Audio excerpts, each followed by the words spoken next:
It's no secret that the Mosaic Assassin has risen to the top as one of the most dominant builds in D2R. Since its introduction, it has exploded in popularity, and for good reason. The Mosaic Runewords have completely transformed her into a relentless powerhouse capable of tearing through any area with ease. While the core of a Mosaic build is straightforward, there are several key choices that can dramatically change performance, and in this guide we will focus on a balanced setup that not only dishes out overwhelming damage but also provides excellent survivability, making this build capable of countering every challenge the game throws at you. Since martial arts assassins were never among the most popular builds, many new players either don't know how the martial arts skill tree originally works or can't grasp just how powerful it has become with the introduction of Mosaic. Knowing the old system is key to understanding just how much of a game changer Mosaic really is. So before diving into the details of this build, let's take a quick look at how a typical martial arts assassin works. The martial arts skill tree is divided into two categories: charge up skills and finishing moves. The charge up skills can store up to 3 charges per skill every time you land a successful attack. To release these charges you need to use a finishing move, which not only delivers its own effects but also unleashes the stored charges.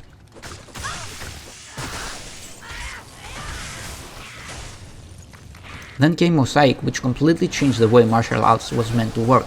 It not only removes the core drawbacks of the system, but also pushes its power far beyond what was originally possible. The key difference is that wielding 2 Mosaic claws grants you a 100% chance for the charges to remain intact, meaning they will never be consumed when you attack. This allows you to stack multiple charge up skills and maintain them indefinitely, and eventually deliver an outrageous amount of damage in a very short time.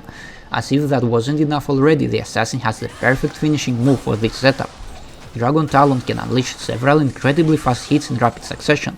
Depending on its level, you can land several strikes under a second, each one triggering the effects of your stored charges multiple times, transforming your assassin into a relentless storm of elemental destruction.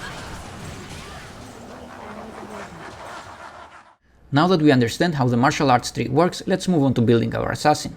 We will respect a 97 assassin so we can build her from scratch together.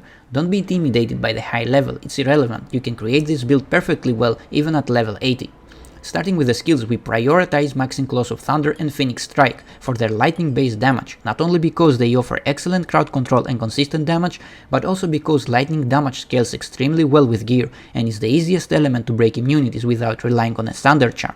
Blades of Ice is giving us another elemental type to make dealing with immunities even smoother. Investing in Fist of Fire will be our last choice, as at this point it would be overkill, so it's better to allocate points firstly elsewhere where they bring real value. For the finishing move, 1 point in Dragon Talon is all that we need. Fade is an excellent skill that will help us cover the lack in the resistances and provide us also the support against physical attackers.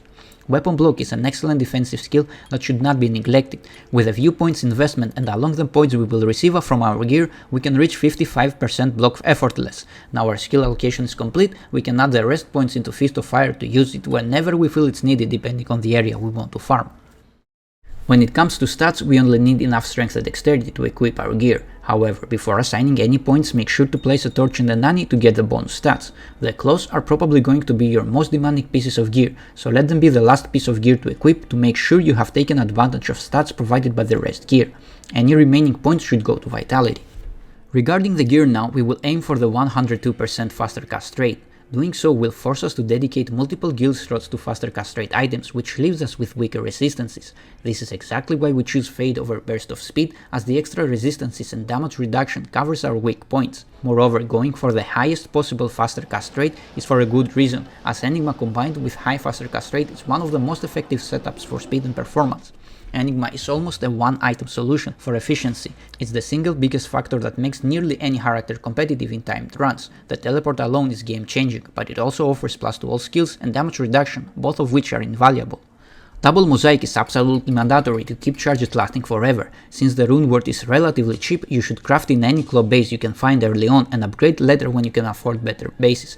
Claws of Thunder and Phoenix Strikes are your main priorities to maximize damage potential.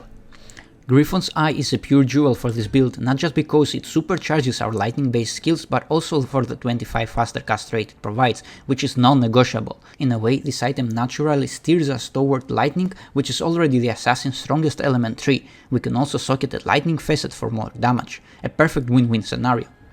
Trangle's Claws grants us the 25 faster cast rate we need, and are often preferred over the Mage Fist for the additional cold resistance. Arachnid Mesh is the only berth worth considering here, nothing else offers faster cast rate in this slot. Ironically, although our assassin is a kicker, boots are the least important gear slot. Since we are dealing elemental damage, the physical damage is of no use. Pick boots for utility instead.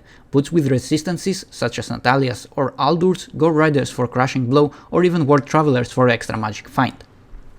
For rings, aim for 2 with 10 faster cast rate each, ideally with resistances.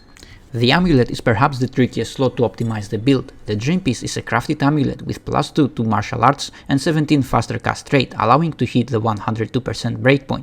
Until then, any 17 faster cast rate amulet will work, or you can use Mara's for the all-around boosts until you can upgrade. For the weapon swap, the classic Cold Worms plus Spirit combo will do. As you may have noticed, we are completely missing the cannot be frozen attribute. Since being frozen doesn't slow us down while teleporting or attacking with Dragon Talon, it's an attribute that can be neglected, otherwise it requires either to waste a charm on the Griffon's Eye or to give up the idea of the 102% faster cast rate breakpoint, as we will need to swap one of the rings with Ravenfrost.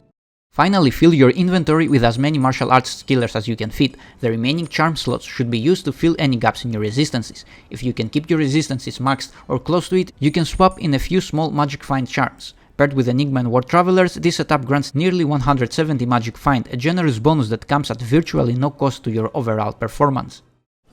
What we have managed to do is to keep our character aggressive with excellent damage potential, while also extremely sturdy. Not much needs to be said on the offensive part, as you can already have an idea how Mosaic works, especially when boosted by Griffon stats with the Facet and from the Hireling's Infinity Aura. Defensively though, we have created an excellent and durable build. We have maxed resistances thanks to Fate, 55% chance to block, 36% damage reduction, and Hireling's Defiance Aura for more defense. Survivability is further reinforced by a massive life pool, and Cobra Strikes ensures we can instantly restore both life and mana, letting us stay in the fight indefinitely without downtime. This combination of speed, defense and self-sustain makes our assassin a relentless farming machine. As is often the case, the Mercenary plays more of a support role, and in this build he doesn't have much else to offer, since our assassin already dominates everything. An Act 2 Mercenary with a Defiance Aura is a solid choice to boost our safety, as anything else is practically useless here. More importantly, we want to stick with the Desert Hireling so we can equip him with a mandatory Infinity Runeward, which will greatly increase our damage output. For the rest of the Mercenary's gear, the goal is simply to keep him alive. Items that improve survivability, such as those offering life leech, resistances and damage reduction, are ideal. Now that we are fully set up, we can begin our farming routine. Assign Dragon Talon to your left mouse button and bind your charge up skills to the right mouse button. The first and optional step is to activate Burst of Speed. The increased attack speed helps us gather charges more quickly, which is the only tedious part of this build.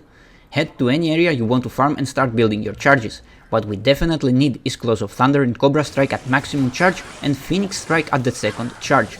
If you accidentally charge Phoenix Strike to level 3, it will deal cold damage, which is less effective than lightning, so you may want to release the charges and try again. The quickest way to do this is to simply swap weapons and attack, which will instantly clear all the charges.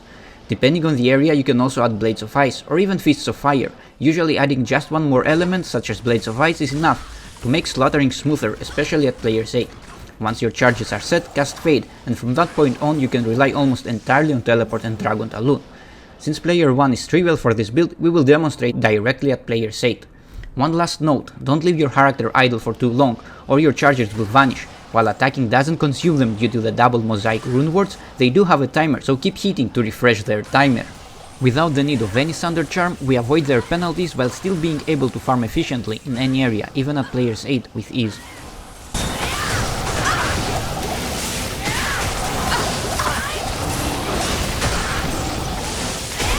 Notice how Cobra Strike constantly keeps both our mana and life full. We don't even need potions while farming at player's 8 in one of the most dangerous areas in the game. If for any reason you need more physical damage, you can always upgrade your boots.